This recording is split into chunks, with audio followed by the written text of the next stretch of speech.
Welcome to Critical Communications, Lessons from Healthcare, an LOYC US podcast where we talk with healthcare leaders about some of the biggest issues in the industry. We examine the critical role communications has in shaping organizational practices, public policies, and public opinion. This is sometimes for the better and sometimes not. In healthcare, where both corporate reputation and human lives can be at stake, communications plays a dual role. First, as a basic operational process, but more importantly, as a leadership function that helps organizations convey, protect, and deliver on their vision. When leaders today are surrounded by political polarization and AI hallucinations and even intentional disinformation, healthcare communications can also be misused or misinterpreted. So in each episode, we'll break down a timely U.S. healthcare topic and explore how organizations are meeting these specific challenges head-on and how strategic communications can improve outcomes in similar situations.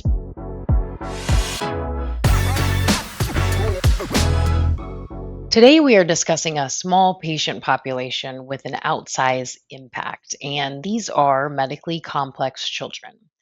We'll examine the paid family caregiving movement and the profound disconnect between authorized care hours and utilized care hours.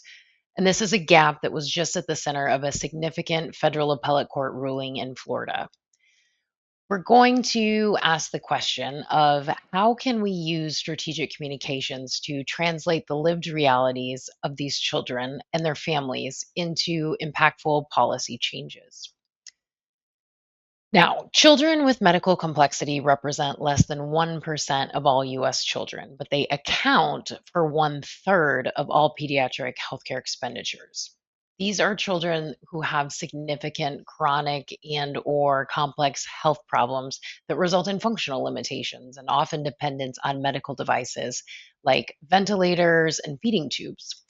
These are children with muscular dystrophy, traumatic brain injuries, and other conditions who require in-home nursing support for them to remain at home and to reduce their risk for hospitalization. But what happens when a family can't get a home care nurse? Well, this is what's playing out right now across the country as the chronic nursing shortage continues.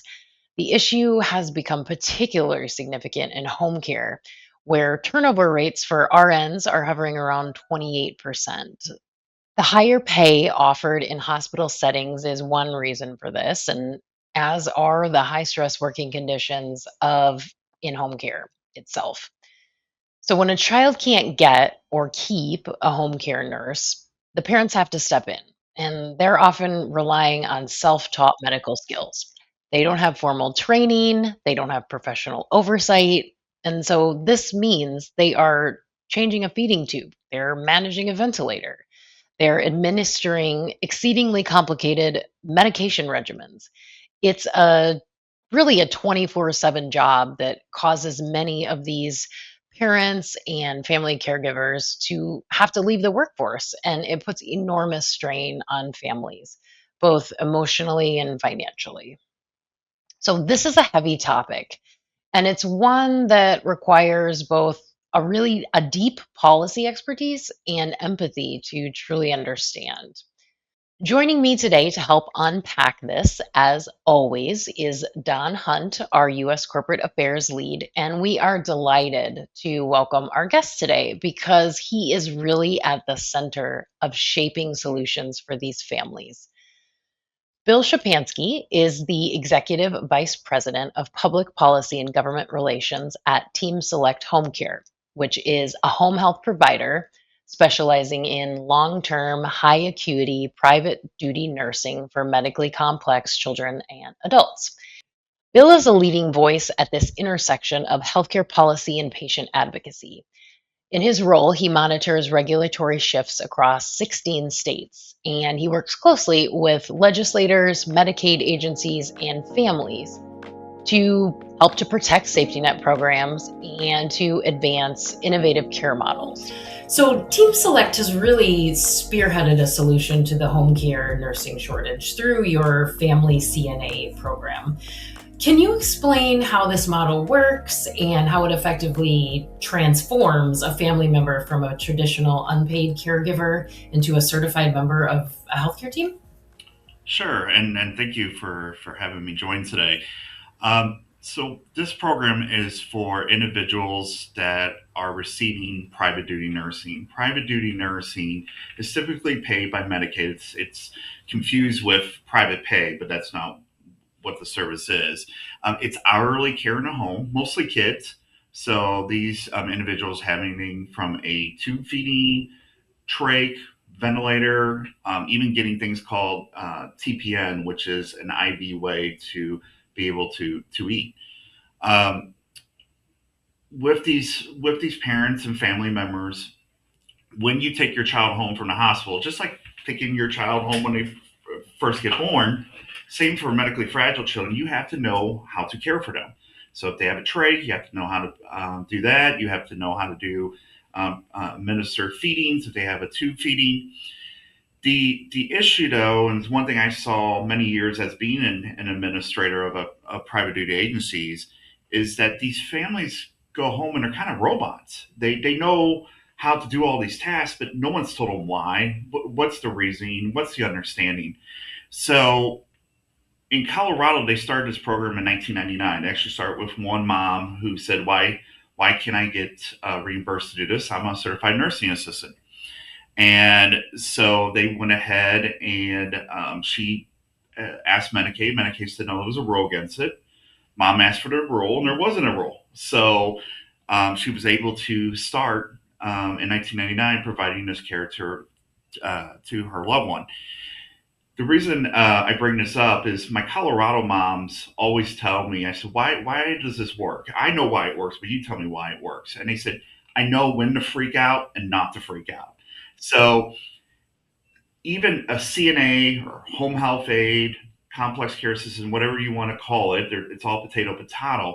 It's teaching you why we do what we do. So if you ask most nurses, how did they start out? They started out as a CNA or HHA. It's a basic understanding of what we do. Why do we wear gloves?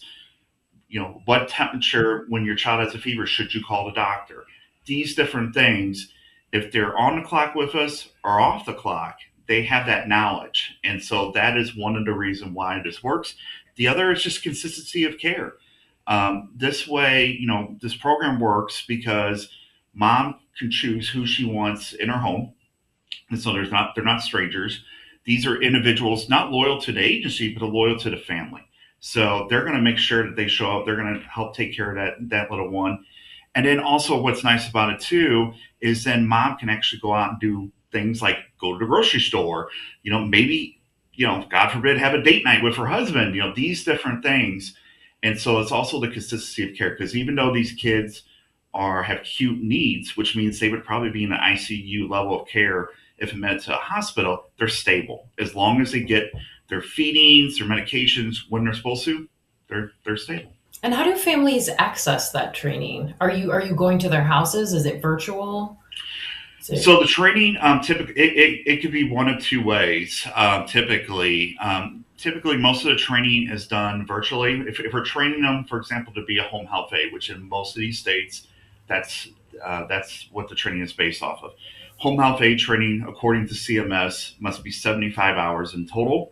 16 of those hours must be hands on. Excuse me. So the hours that are more classroom training, those can usually be done virtually. And then the actual hands-on can either be done in an agency like ours because we have a skills lab, or we can also do it actually in a child's home with the parent. So it just depends on their individual schedule, but we work around that. One of the great things also about this program is we train individuals for free and at no cost to the parent. So if mom says, I want three other people in, we go ahead and we train them. There's no limit. And if something happens where that parent goes, what, I don't really like Team Select anymore. I'm going to go to one of your competitors. Okay, there's no strings attached, so they can go to another HC if they feel like it. wonderful? That sounds like a great, like you said. So parents knowing when to freak out and when not to freak out, with the core concept really being the understanding of why we do what we do Mhm. as a private duty nurse, to Mhm. kind of add to that, add to the confidence of the family caregiver. I would think to be there at 2 a.m. when your child is waking up and having an issue, knowing having the confidence to know what to do. And you have to remember too, and usually, unfortunately, it's mom. They've given up their job. They've given up their career, um, and that's why up to 80% of the marriages for parents who have medically fragile children end in divorce, because of the financial strain. Also, just because of the strain of what's going on in your house. You have to remember that this is almost like an ICU, but instead of being in a hospital, it's in your home. Those machines are always going off. There's always chaos. Typically, what happens too is the child's not in their own room because the room's not big enough. So it's usually in someone's family room or living room. So if you want to sit down and watch a movie, all this is going on there in your home. So Mhm. there's no like sanctuary that you can actually go to and like we all do decompress after work and things like that. Nope, this is all going on in your home. So to have individuals to help you who are basically close family friends or family, it's really good because if you're having a bad day, if you get angry, they're not going to take it personal. Where if you have somebody who you don't know, they may. And then what happens is they usually call us and then they want to go to another case or come off the case. So just having family members and that helping and being paid to do this is really key for this program. It sounds great, like we're talking about it solves a lot of problems, but we also know that there are a lot of myths around there surrounding paid family caregiving. It's concerned about, you are not a nurse, you should not be doing this, right? It's clinical safety, to the fear that these programs like these could lead to really uncontrolled Medicaid spending or fraud. So how do you counter those misconceptions when you're out there talking to skeptical legislators? What Sure. kind of messaging do you find is most effective in really cutting through those myths and getting people to understand the real people and the real intention, Sure. behind what you're doing? No, great questions. The first thing I start off with is that the program that we're speaking of, which we call Family CNA or Certified Nursing Assistant Program, and it has different names and everything. I'm in Arizona, so they call it Licensed Health Aide. If you go to Massachusetts Complex Care Assistant, Indiana's Home Health Aide, it's all potato.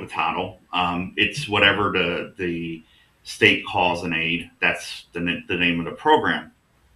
Um, the first thing that we when I first started working on this in 2018, I would get a lot of pushback. Bill, you're telling me you want me to pay a parent to be a parent? No, that's not. CMS actually during COVID came out with what they call exceptional care.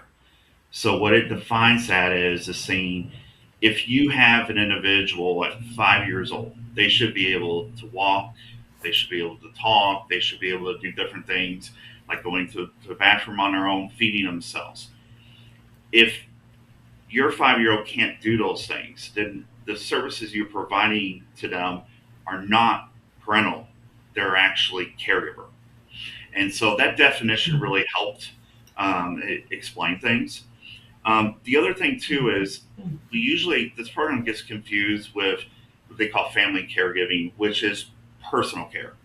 So our program is medically based. Personal care, it's non-medical, it's necessary. These needs are out there, but the services that we're providing is in our world we call them skilled services. So the parents are providing medication administration, tube feeding, trach care, ventilator care, and potentially even IV care. Where it's different in our world is unlike in a hospital, you're admitted based off your diagnosis. We don't go off a diagnosis. We go off a skill need. So that's a little different. So just because you have cerebral palsy doesn't mean you're going to get private duty nursing. You may just need personal care, which is still needed, but it's not medical care, where our services are skilled. So that's the difference. Personal care, a lot of the uncontrollable costs um, that you hear out there right now is because of personal care. It's a much larger group. Typically, the group that I'm speaking of that need private duty nursing, they make up 1% of a Medicaid total population in the state, but it can make up to 30 to 40% of their spend. The reason why they're so costly is because if these children don't get the care they need, they wind up in a hospital, and then getting them back out is very, very difficult. And that's because of the nursing shortage. It's also a challenge in most states because of what we're reimbursed. Um, our services, unlike a hospital who will be able to get to charge you for everything that you touch and use, we only get paid when the nurse works. So the training, overtime, holiday pay, all those different things, we eat those costs. So that makes it harder because the reimbursement that we receive, we actually have to share that with the nurse, obviously, to pay them, and then have a little bit left over to pay our bills as well. That's business. In personal care, it is different because there's no usually set assessment. There's a larger population that can utilize these services, so that's where sometimes you see the costs going out of control. Typically, with personal care too, a lot of states haven't really focused on managing it. It needs to have oversight, just like we do. Um, but the issue a lot of times is in some states, to be a personal care agency, you don't have to be licensed, which means that you can get some, nefarious companies coming in and doing things that are not correct. There's also not a set assessment. There's also sometimes not a limitation of how many hours. Typically, if you need more than 12 hours a day personal care, you really don't need personal care anymore. What you need is another level of service. So there are states who are starting to understand that and getting that more under control. With private duty nursing or the family CNA program, the only way that this program grows is unfortunately if you qualify for these services. So it's not like when we start this, we're going to open up a bunch of individuals now to care. These individuals are receiving this care, but in most states, they're not receiving 40 to 60% of their authorized hours. So the hours that were authorized by Medicaid and deemed necessary by a doctor, they're not receiving. And now the federal government has said, because of a court case in Florida, every state should be at 90%, what we call fill rate. So they should be filling at least 90% of the authorized hours. But again, in most states, they're only filling 40 to 60% of those authorized hours. So that's a big, big issue. And that's where this program can come in to be a supplement, not a replacement for private duty nursing, but a supplement. Bill, I know that the case you're referencing, I think it just happened this spring, where the state of Florida was basically in violation of the Medicaid mandate that you have to provide comprehensive necessary care for anyone under 21. And in your opinion, was the Florida case an outlier? Is it all too common? It does feel like compliance can vary greatly from state to state in a situation like this. Yes, so unfortunately, it's not.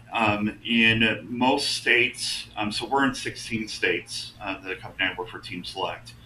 And with every one of those states, unfortunately, they're not meeting the 90% threshold in a lot of those states. And so it is actually not an outlier. There's actually lawsuits currently going on in Washington State, New Mexico. There's also Indiana, Illinois. I'm hearing it's going to be coming on soon. Washington State, and then also Idaho, Ohio as well. So I'm guessing a big part of the communication challenge is simply flagging the fact that these states are simply not even doing the minimum that they're legally required to do. Correct, and the challenge also too is when working with Medicaid. Again, this population is such a smaller population. Is getting the data to show that there is an issue, because in a lot of the states, you would think that the budget that they asked the legislature for is based off the authorized hours, how many hours we actually need to fill the case. It's usually not based on that. It's actually based off of utilize.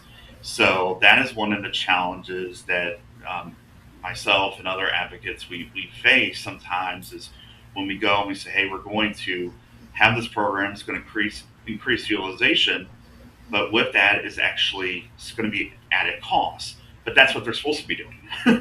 And so and the other thing too is that usually aid services are not as costly as nursing services. So it's not only going to be a cost savings on the front end, but really on the back end is where it's a huge cost saver. Typically, according to American Academy of Pediatrics, these kiddos cost about $4,200 a day. Now that is different depending on where you're at. Like LA County, it's $15,000 a day.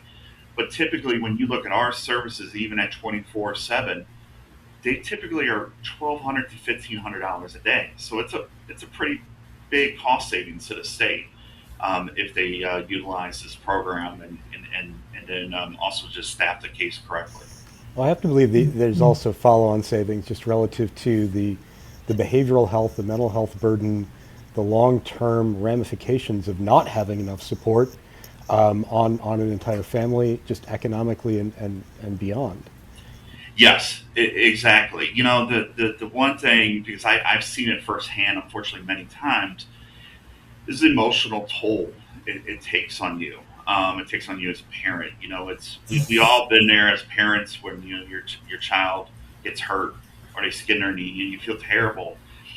It's also even worse when unfortunately they're fighting a chronic illness or syndrome, and there's really unfortunately nothing that you can do. The other thing is, you know, like I said, these machines that a lot of these individuals are on, especially like ventilators, they beep, they make noises 24/7. And so, you know, our parents, they get waked up in the middle of the night because something has happened. You know, for example, if you have a trach in a ventilator, you can throw what we call a plug, which means the mucus clogs your trach.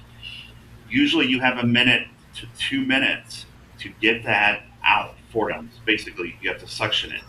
If you don't, they could die. They can literally lose oxygen and die. So it's they know this, and so they're always living in that fear. So their body's always in a kind of fight or flight situation.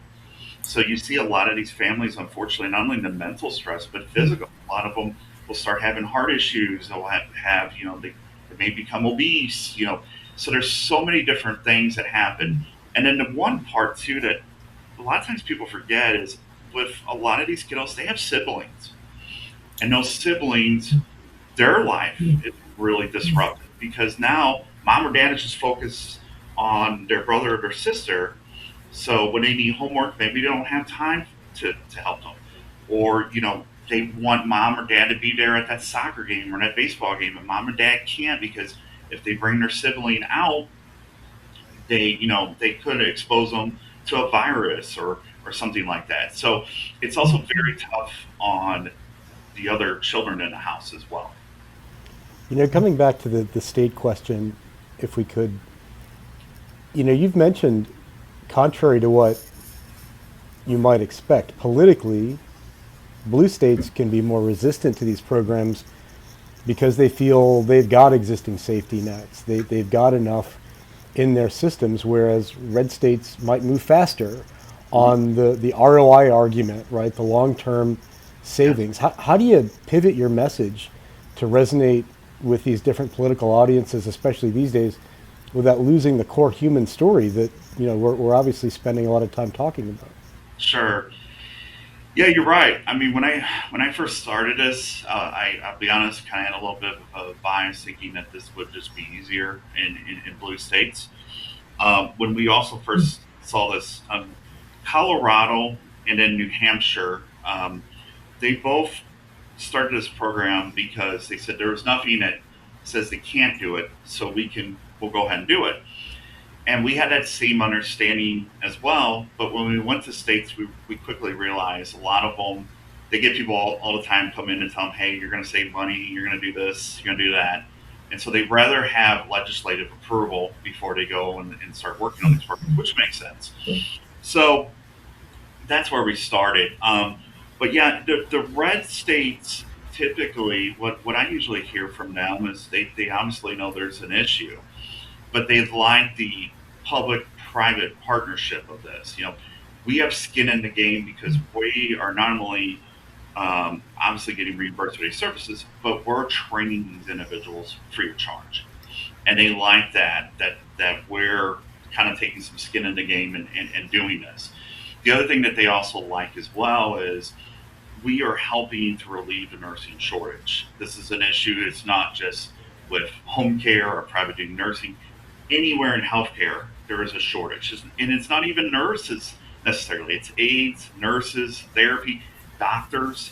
So to see that a company is saying, hey, well, we're going to help out here and we're going to start training these individuals, they really like that. Because sometimes we see these individuals, they'll go on to become a nurse, they go on to become a therapist, because they look at this and go, wait a minute, this is not as hard as I thought it would be. I am providing this care. So I can go on and be a doctor or a nurse or therapist. So we see that as well. Um, with the blue states, yes, there's a challenge sometimes because they believe that, yeah, hey, we're doing this all for Medicaid, so we must, all these different services that we offer, so we must be doing everything right. And unfortunately, yeah, we have to sit there and have some tough conversations with them, saying, no, actually, you're not. You're not fulfilling your federal requirement to take care of these kiddos, because under the age of 21, there's what's called EPSDT. EPSDT is a federal mandate since the 60s that says if a doctor prescribes a service, the state must provide it. And so that is a challenge. So going back to the Florida case, that is one of the things that Florida was ruled against for violating EPSDT. So we have to have those conversations. But yes, it is tougher in blue states sometimes because of this. But we also at the same time have blue states that provide us care. So, for example, like a Massachusetts or a Colorado, they're already seeing that and providing these programs as well. And that really helps too to have the conversation with other blue states when I can say, hey, California, Massachusetts is doing this, and this is how they're doing it. So that also helps kind of lower the guard down a little bit, and for us to be able to have the hard conversations. You mentioned how different states have different titles or names for this type of work. Mm. Do you think how, if at all, would your messaging be easier if there was a consistent term across states, or if there was something that was consistently recognized so that everybody knew specifically what you're talking about, that this is not personal care and why it's different? Yes, that would make this much easier. The challenge that we face is, like, for example, with private duty nursing, it can be called different things too. So, for example, we call it private duty nursing here in Arizona, but if you go to Massachusetts, it's continuous skilled nursing (CSN). Yeah, or if you go to Minnesota, it's home care nursing (HCN). Yes, that's what I'm familiar with. Yeah, Yes. Didn't know potato it was the same potato. thing. No, No. that is one of the challenges because Medicaid is for states, they are allowed to create their benefits differently. And not only with the difference of the name, but also on the back end that I get involved with, we kind of get in the weeds of where does this live from a policy standpoint? Does it live in what we call a state plan? Does it live in the waiver world under home and community based services? Those things. One of the things that we are working on here at Team Select is having some conversations with CMS. CMS came out in 2023 when all the COVID exceptions were going away. They came out and told states you can provide personal care utilizing a family member or parent or legal guardian, and this is how you do it. They haven't yet come out about this program, and that's one thing we're working on. Is for them to give guidance to the states of how this can be done, and also to try to get a unifying discipline name for the service. Um, you know, as I've been working on this, and Hannah have been working on this, one thing that we see is to say a parent is a home health aide or a CNA. It really doesn't describe what they do. I more like the Mm. name of complex care assistant, because typically a CNA, certified nursing assistant, or home health aide, they are not allowed to give medication administration, tube feedings, trach care, those things. That's where this program is different, is where these individuals who are complex care assistants, they're able to provide those skilled services to an individual. So that's where it's different. So they're kind of like an in between, really, of a standard aide and nurse. So they're kind of that in between. The other issue too is you have family members, for example, especially the military, they have to move around, and so because of that, like here in Arizona, if you're a licensed health aide and you go and you move to Colorado, you will have to go through schooling again and retrain. So that's also the challenge as well, is getting more of a standardization, not only of the discipline, but the service we provide here in Arizona are no different from what is provided in Minnesota or Colorado. They just call it something different. And so that's the other thing for this program in general, for private duty nursing and for the family CNA program, is to have more, uniformity. So no matter what state you move to, that's there. And also, it's also for the benefit of the client and the family, because I will tell you, when you move to another state, there's no one helping you. You have to figure this all out on your own typically. So having more uniformity, knowing that it's called the same thing here that it is called in Minnesota, would really also help these families as they have to relocate sometimes for jobs and that. Parents are remarkably adept at really evolving and adopting and learning from each other. Are you finding that there are ad hoc support groups who are becoming more aware of everything that we're talking about and are informing each other? To your point about how challenging it can be to go into a new market, are there groups that are now sort of forming and taking shape on their own? Yes, there are some national groups, for example, like Family Voices. There's also an advocacy group called Little Lobbyists, who work not only in Congress, but I love that. That's a yeah. great name. And what's great also about Little Lobbyists, Family Voices does this as well, but they will actually train the parents on advocacy. How do you speak to a legislator? What is the difference between Congress and the state house? So there's those conversations as well, that occur as well. Um, and also, there's a lot of like Facebook, you know, Mm. groups that are out there. Our parents are very good at doing internet searches and finding people. So there's a lot of groups out there. It seems almost every state now has some type of group that is for like private duty nursing. And usually, typically, it's we're not allowed to get on it to keep the providers out, but it's all Yeah, parents, and they sure. share information all the time. Like, hey, did you know you can do this? Or if you get this, you can get this type of service and those different things. So there is a lot of that. I've seen since COVID kind of really two things. One is parents grouping more together and understanding they have to advocate for not only their child but just for the services in general in their state, and sometimes on a national level. And same with providers. PDN providers, especially during COVID, realized, hey, we need to get together and work as a force to help make these changes occur and happen. And we all knew that the silver tsunami was coming, because a lot of the baby boomers were going to retire, but COVID just exacerbated that issue hundredfold.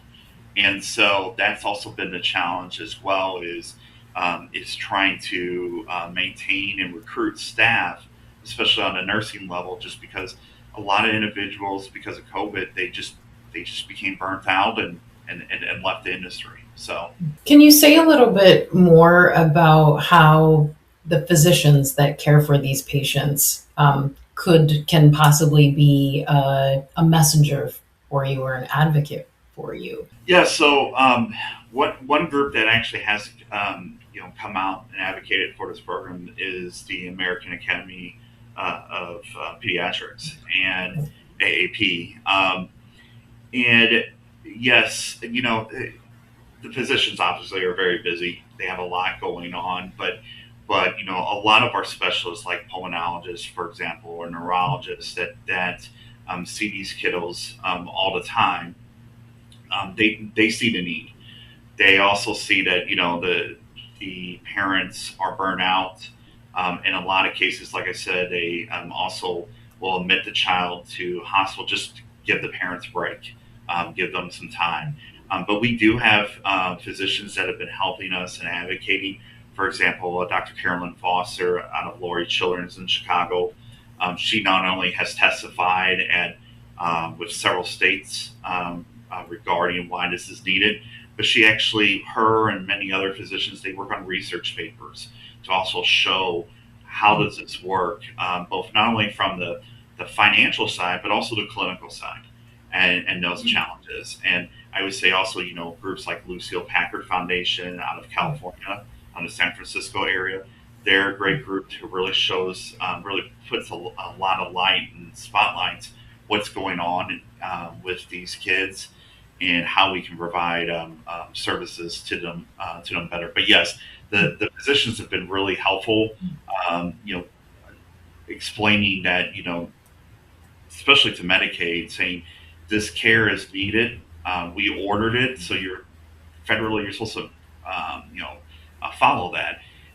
But there are different ways that we can still provide this care and not have to necessarily deal with the nursing shortage issues right now. So you do have, so there are groups, there's a lot of energy Yes. behind helping to get this message. When Yes. you're, maybe as a final question, when you are in a meeting with CMS administrators, what is the one thing that you want to walk out of that conversation with them understanding? If there was one thing.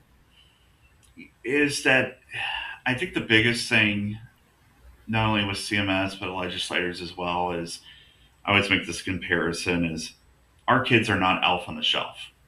You can't just put them up on the shelf and then when we decide it's a good idea to come back to them, get to them. The services they need are right now, unfortunately, and they will continue to happen. And so there is an urgency, and that we must be able to provide these services. One of the frustrations that I know a lot of providers have, and we do as well, is in many states the reimbursement rates for these services have been neglected for years, in some states decades. And one thing that I see coming out of COVID is they're an understanding that states have to do more. States can't just give us a rate increase and then don't give us another one for 10 years, and then they're surprised that we come in and we ask for a 40% increase. We haven't had one for 10 years, so what do you expect? I'm just trying to get our heads a little bit above water. So it's the understanding, they get everyone coming in and said this is an urgent need, but this truly is, because if the services are not provided or parents or families are not given help, it falls on them. And in many cases, then, like I said, then the child goes to a hospital, which is much costlier, but it's also then it's much harder for an agency to get that child out of the hospital, because they have to typically have 2 to 4 nurses to get them out. And if we don't time it just right, you have to remember there's such a nursing shortage that a nurse really with a licensed CPR card and driver's license can get a job, you know, within a 2 mile radius of here. They could get 50 different jobs. And so because of that, because there's such a need, we have to be able to institute programs like this to help the families immediately. And so that's what I really try to emphasize with Medicaid legislators, is that I understand implementing this can be challenging and it takes a little bit. And we've been through it in many states where we can help, but at the same time we have to go quickly, because these families, the needs are every day. What a delicate story you're having to tell there, the urgency, but Yes. also, like you said, purely the financial implications of it, the ROI of, so kind of pairing that human story with the financial ramifications of it. And we have many of Yeah. our legislators, our parents speak to legislators. We will have them speak to them. Sometimes they can't always come to the state capitol. As you can imagine, to get some of these kids out of the house, it's literally like a caravan to literally get them out of the house. It's a Sure. big challenge. And so they'll speak with them virtually, like you and I are doing right now, and show them not only what they have to go through, but show them the rooms, show them all the noises and alarms that happen that go along with the show them the literally most of my families have baskets and they're just full of medications, and these are all the medications that you not only have to give that individual, but think about that, you're the one that have to do the refills.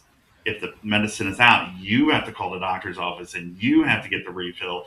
So especially our moms, they're not only being a caregiver, they're literally a full-time office worker. They're doing all these things, tracking all these things down. I know with us just having like normal things, trying to have doctors communicate. Well, most of these kids have 4, 5, 6 different specialists. So trying to get them all to communicate and all talk, that's literally what these parents are doing 40 hours a week. Just that, not on top of the actual care as well. Yeah, that's more than a full-time job. Like you Yeah. said, that is a 24/7 job. Mhm. Thank you so much for spending time with us today and sharing, I mean, really not only the challenges, but the great successes and the relief that this can bring families, if they truly listen to the message that you're putting out there.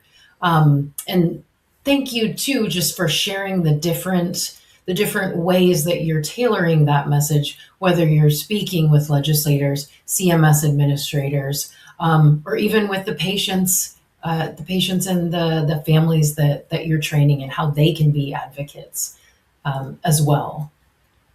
No, thank you. We really appreciate it, and anything that we can have to kind of spotlight what's going on, we really appreciate it. Yeah.